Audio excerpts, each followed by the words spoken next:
The crucifixion of Jesus. After a long night of accusations and questioning, Jesus was brought before Pontius Pilate, the Roman governor of Judea. The chief priests and elders charged him with claiming to be the king of the Jews. Pilate, however, found no guilt in Jesus.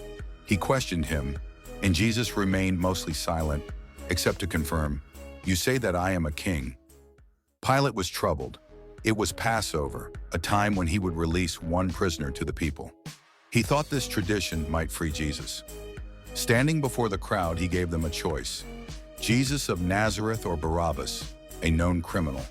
To his shock, the crowd shouted for Barabbas. Still hesitant, Pilate asked, "What shall I do with Jesus, who is called the Christ?" The mob roared back, "Crucify him." Pilate's wife, having been disturbed by dreams, had sent him a message: "Have nothing to do with that innocent man." Pilate knew Jesus was innocent, yet the cries of the people grew louder. Fearful of an uprising and wishing to keep peace with the Jewish leaders, Pilate made a symbolic gesture. He called for a basin of water, and before the multitude he washed his hands, saying, "I am innocent of this man's blood."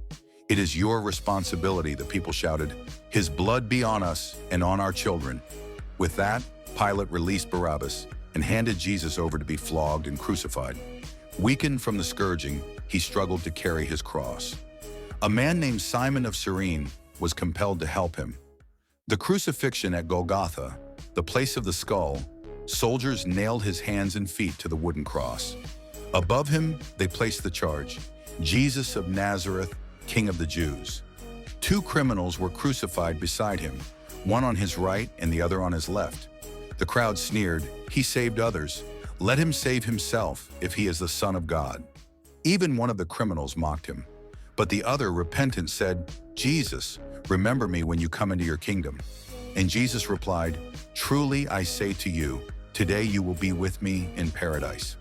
As hours passed, darkness covered the land. Jesus, in agony, cried out, my God, why have you forsaken me?"